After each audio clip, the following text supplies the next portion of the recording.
It's a good day for a good day.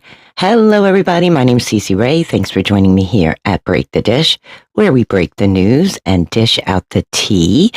We are recapping the Real Housewives of Atlanta, Season 17, The Reunion, Part 1. Leading up to this reunion, we knew it's going to be a doozy, right? We saw trailers for it. And of course, like with every reunion, it reflects the season. I have to tell you, I really enjoyed the season. I really did. But I think I'm going to enjoy this reunion a little bit more. But before we get into it, you know what to do. Make sure you like, subscribe, hit that notification bell, because here we break the dish.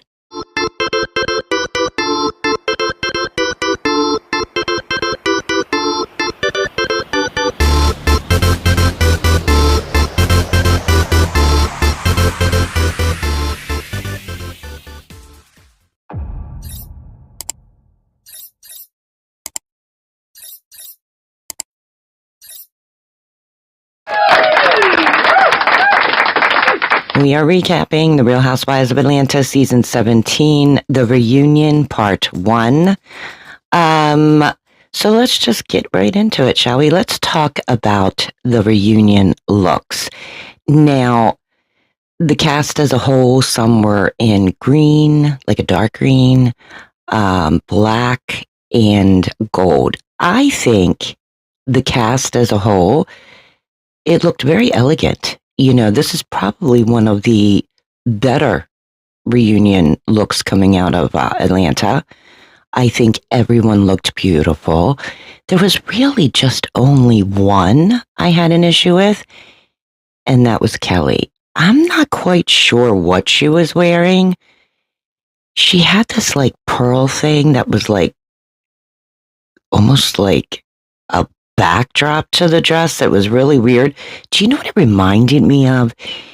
Do you remember before my time too, obviously, but it was like black and white movies of like the aliens coming to Earth, and like they had these like tubing that would like kind of go around their heads and stuff so that they could breathe on Earth. You know what I'm talking about? That's what it reminded me of. I don't know. That's just what it reminded me of. But other than that, I think all the ladies looked really spot on. We find out that there was a scene, unseen footage with Phaedra. She had a conversation with Senator Jasmine Crockett, and she is seriously thinking about running for government office. What do y'all think about that? I think she would be good. Look, if Heavenly can do it, come on. I'm just saying. I think Phaedra would do a much better job. Don't you agree? Oh my gosh, they're from the same state. It just hit me. Well, that should be interesting. Matter of fact, I don't know.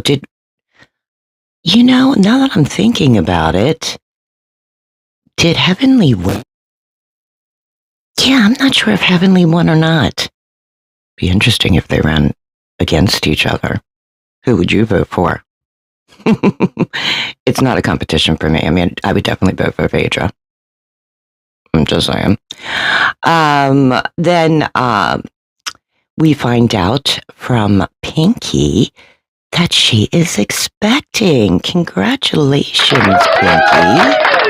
She is due in December.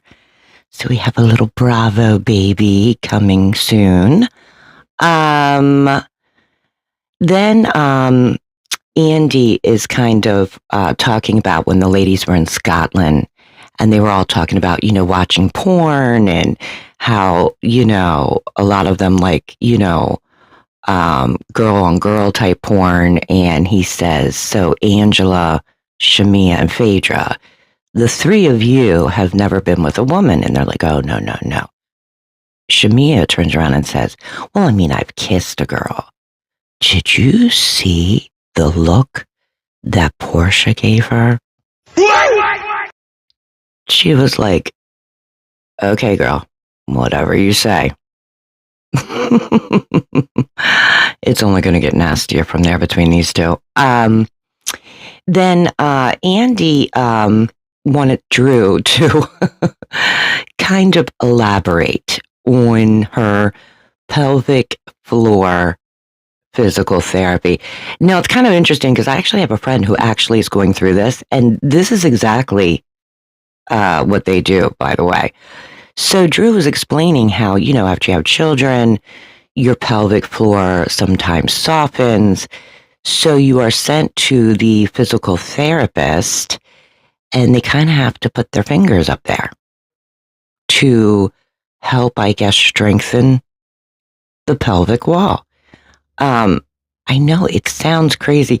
I mean, the way Drew was talking about it, she kept going like this with her finger, and everybody was like, "Oh, there goes the finger," But I do have a friend going through this, and it really is true. Like this is what they do for that. So keep that in mind, before your coochie coo drops out, as Phaedra said. Then Andy says to the ladies that this reunion, he had each lady write a question down for another lady here, as if they were a viewer. You know how the viewers sometimes ask questions. And so he would be periodically doing this throughout the reunion. So the first question was from Phaedra to Drew. And Phaedra wanted to know, with the controversy with Blakk, is he still the love of your life? Well, Drew kind of looks over at Phaedra like, what are you talking about? And Phaedra's like, do you want to chomp him? And Drew says, let's get one thing clear. There is no chomping. She says, we're just continuing to work on our friendship. And all the ladies were like, yeah, but, you said you were in love with him. Well, that's actually not what she said. I'm on Drew's side here. Drew said she loves him, but she's not in love with him. That is a huge difference. Andy then says to Drew, that there is a lot of legal issues with Blakk. And is there anything, you can elaborate on? And Drew says, look, he's a good man. He does a lot for the community. And, K. Michelle, of course, jumps in and is like, that's why I want nothing to do with that man. He takes advantage of Black women. And, I've never heard of a man getting rich on PayPal. What? What is she talking about? I actually tried to look into this. It's a little complicated. And, of course, now her and Drew are getting into this. Look, they haven't really touched on the fact of Drew and K. Michelle and how K. Michelle was like, I don't know that man, when she was at lunch with Porsha and Kelly in the beginning of the season, saying this guy was DMing her. So, and I have to, again, I can't believe I'm siding with Drew, but when Porsha had that dinner at her house and Drew came in with Blakk on her phone as her date, I mean, K. Michelle was like, hey, how are you? It's good to see you. As if she knew him. I mean, it's true. I have to say that. But, Drew was trying to explain that, K. Michelle did a collaboration with the skincare, and the owner of the skincare is the person that's running their mouths about this, and, that you really can't listen to the blogs. And then, I'm not a huge fan of Kelly, but it seems like to keep herself, let's say, relevant, she throws out these zingers out of nowhere. I'm just saying. Out of nowhere.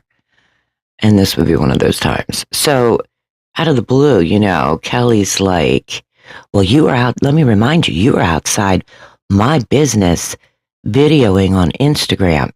Now, I did see this. Was it shady? Yeah.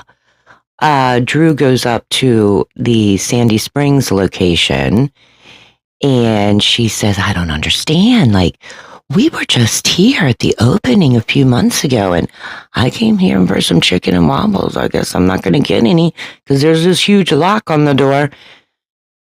And then Kelly's like, my businesses are doing just fine. What? Girl, do you need a reality check? Like, seriously? Like, you are in some financial stress, number one. Number two, that location is closed. I mean, it can't be doing that good. That's all I'm saying. Andy asked Pinky what was her favorite part of the season. She said, arguing with Angela. Listen, I really enjoyed that scene. I mean, I always thought Phaedra was like the queen of shade. She could really throw it. But I have to say, Angela's giving her a run for her money. I mean, and it was during that, and that argument, by the way, if you remember, it came out of nowhere, left field. And that's when Angela said, okay, like, sit down, Papa Smurf, like, which I just thought was the funniest thing. But it's also weird that was her favorite part of the season. A little weird, right? So now Andy is asking Porsha about the sway of it all. She says she's just so in love. She's finally being honest with who she is. Sway has her own money. She's a business coach. And they recently just took a huge family vacation where Sway actually took everybody. It was like 14 people, I think Porsha said. I think they make a great couple. They look good. Sway seems to be really level-headed, calm. So it seems like they kind of balance each other out. You know what I mean? But Andy wanted to know what Miss Diane thought, which is Porsha's mom. And Porsha actually started getting choked up when she started talking about this. And she said that her mother said, I love this side of you. As a mother, that's all you want is for your children to be happy, and Porsha's had a rough time of it. Let's not get it twisted, when it comes to relationships, So I think it's good. I'm sure that's why her mom said that too. Andy was asking about Drew's music. She released her single and it got 2 million views, which is phenomenal. Let's give her a round of applause here. And she needs that applause because when it comes to everything else in her life, it's not going that well. So her divorce is final. And you've probably seen this when this happened in real time since it just happened at the beginning of the summer. But Ralph was awarded primary custodial parent. So Drew must pay $2,218 in child support. This was determined, number one, Drew earns $38,000 a month. Ralph earns $27,000 a month. He was awarded the $1.9 million marital home, but he does have to pay her $145,000 for her equity share. Obviously, there's no spousal support.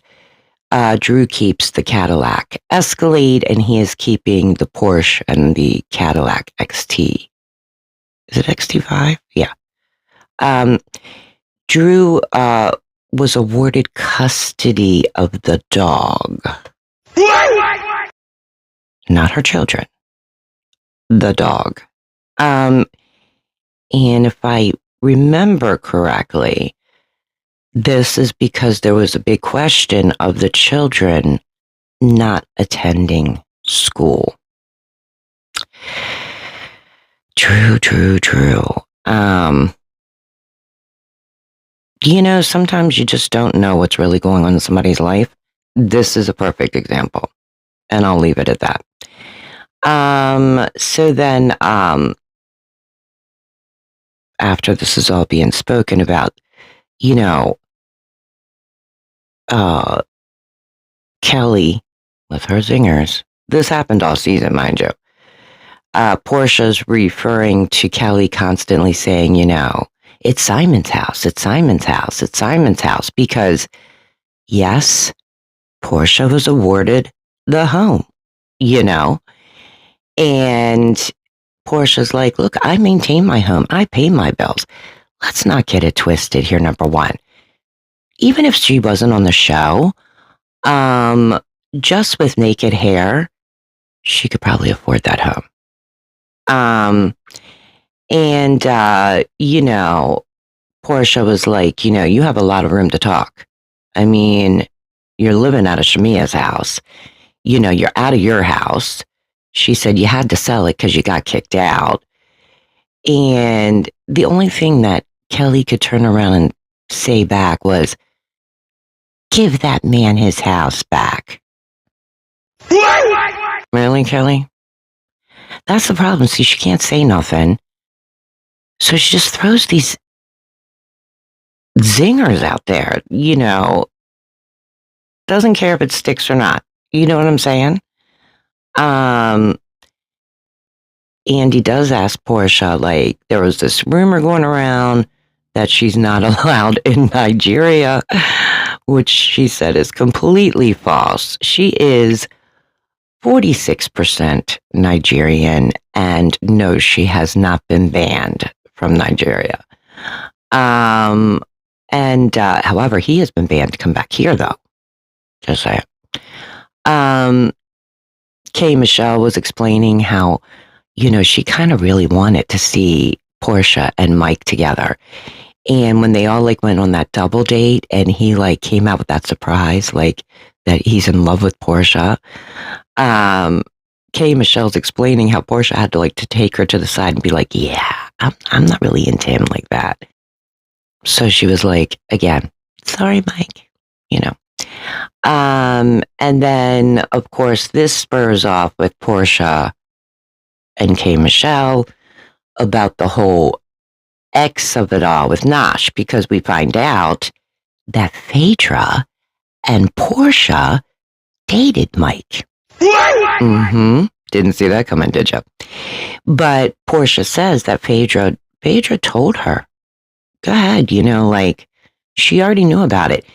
And that then takes K. Michelle back to her ex Nosh, remember the beginning of the season? And Nosh was saying to her, yeah, I've been chatting it up with Porsha. And Porsha kept saying, look, I have nothing to do with this guy. When I think they went on one date or something. This was way before K. Michelle was even a thought to be on RHOA. And, I'm starting, and don't get me wrong, I love K. Michelle, but I'm starting to see with K. Michelle, it's once she gets something into her head, it doesn't matter how many times you tell her she's wrong, that thought is still there. You know what I mean? So this spurs off between these two, and Portia's like, I've lived, and K. Michelle kind of mocks her and is like, I've lived. And then Porsha says, yeah, your body shows it. So then K. Michelle turns around and is like, you need to shut that glory hole. And, because K. Michelle doesn't want to listen. I have to admit, that's what the issue is. Almost all season.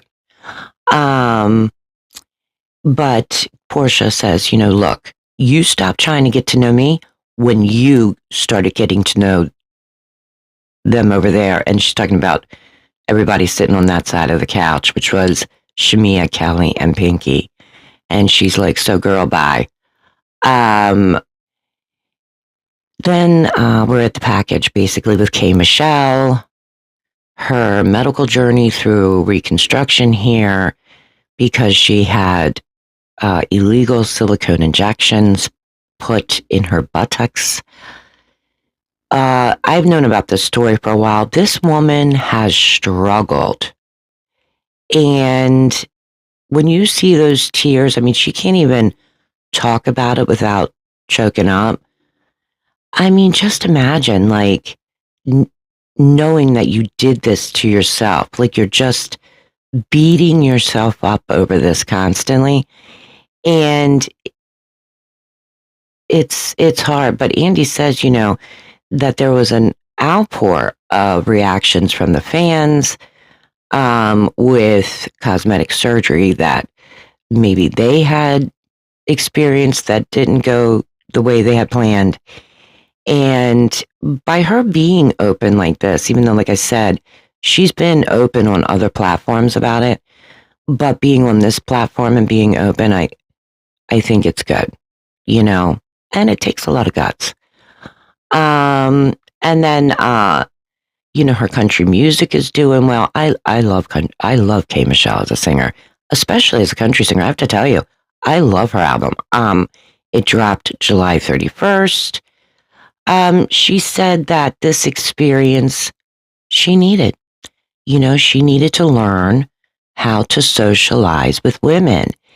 And I think Phaedra said it best when she was describing K. Michelle having almost like PTSD from past relationships of these other women, not on this platform, but she's probably referring to hip hop.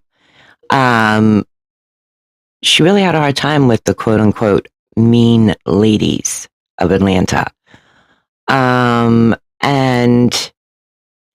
she also said that she also wishes that she let events on the show occur naturally and not trying to get in front of them because that makes her get in her head. Yeah, like you have paranoid written across your face. She shouldn't have listened to outsiders. And what she's talking about is like bloggers, her ex Nosh, hairdressers, stuff like that. And because what happened was, and she's still doing this, by the way. if you're ever on X, you can find K. Michelle there, just tweeting away. But she uses that almost like a confessional, And Andy says, "Yeah, I would stop if I were you." A Porsha again, and then of course K. Michelle's explaining like, I'm very sensitive. I don't know if I would call it sensitive or just plain outright paranoid.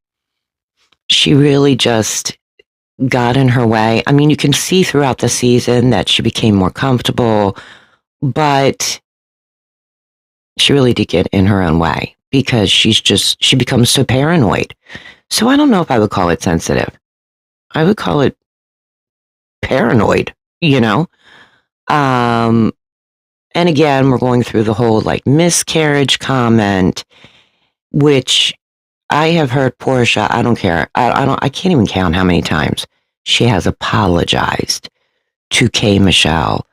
She certainly did not have intent to shame her, hurt her, anything like that with that whole comment. She's again explaining to K. Michelle that, Pilar is actually a rainbow child. Like, she's struggled with fertility. And so she would never put that onto K. Michelle. And then again, K. Michelle's like, I appreciate that and I accept your apology. And except this time it was a little bit different because K. Michelle did say, I do take accountability for my part. It's about time. Then, K. Michelle's talking about how, like, she also her personality is to take up for the underdog, right? And she saw Shamia as basically the underdog being bullied. I'll leave you with that thought right there. And you know, which led basically into the next question from Andy. This was from Drew to Shamia. And Drew asked, this is, remember when K. Michelle, I think she was talking to Pinky at lunch one day, and she's saying how Shamia said to her, look, my friends don't want me to be friends with you. So Drew was asking Shamia, who are these friends? And Shamia says, Shamia is good friends with Candy, which we all know. And that's where that Candy coded click that K. Michelle referred to, if you see any of her tweets, she whispers under her breath to Andy, those are the mean girls of Atlanta. That's who she's referring to when she's talking about not being able to have relationships with women, not trusting women because of these quote unquote mean girls. These are the women she's talking about. And right before the reunion ends for reunion part 1, you see that we're going to start getting into what actually happened between Shamia and K. Michelle. Because that's where they left it. So what did you guys think? If you could rate this reunion, what would you rate it? I think I would rate it a 7. Like a solid 7. I mean, it didn't come out of the gate like with explosions. You know what I mean? But you got a really good gist of where it's going. You know what I mean? I think, like I said before, I felt like it was more of like an introduction to the reunion. You know what I mean? Or the juicy parts of the reunion. So I would give it a solid 7. Listen, I think K. Michelle did a great job this season for her first season. We already know that the contracts have been put out there. I'm sure she's coming back, which I'm happy for. I'm not mad at it at all. And I really hope that she does take her experience from this season and really applies it to not being so paranoid, and having an open mind on creating stronger friendships with the other ladies. That's just my opinion. With that being said, I am hoping, even though Andy kind of confirmed that the cast you see is going to be the cast that's coming back for RHOA, even though there were these rumors running around that Nene was going to be taking the place of Shamia, I really don't like Shamia as a housewife. I really don't. Shamia is a Susie Q. Let's not get it twisted. A Susie Q is a person that plays victim all the time, and Shamia does that in every situation. If she doesn't agree with you, if she doesn't like what you're saying, even if you look at her sideways, all of a sudden she's the victim. She's being bullied. It's poor me, I think I had said it before too. Like, she reminds me of like a wonk wonk, like Eeyore from Winnie the Pooh. You know how Eeyore is like, poor me, everybody's against me, like that type of thing. That's Shamia. I just don't think she makes a good housewife. She's too much of a Susie Q. She plays victim too much. And that's just my opinion. I'm just saying. But what did you guys think? Would you like to see her back as a housewife? Listen, I wouldn't be mad at seeing Nene back. We saw her in the beginning scene of the Real Housewives Ultimate Girls Trip with her and Porsha. It was good to see her on the screen. What was up with her eyebrows? Did you notice that? Did they look like really big to you? But anyway, I digress. But no, it was really good to see her on there.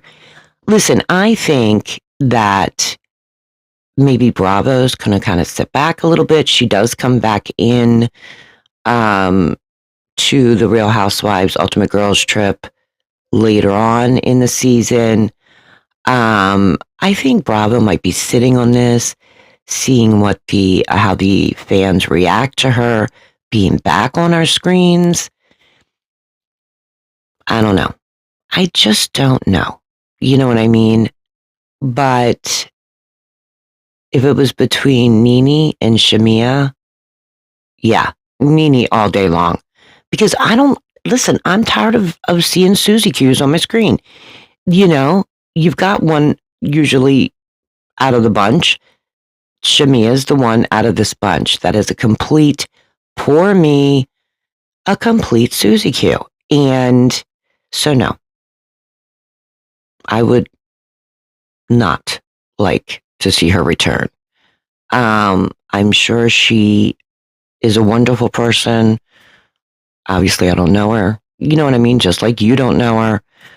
But what I see on my screen, I could do without. I just don't think she's a good housewife. She's just too much of a Susie Q. But what do you guys think? Let's keep this conversation going in the comments below. And before you do, make sure you like and subscribe and hit that notification bell, because not only are you helping me, but you're also helping other content creators as well. You know, so make sure you do that.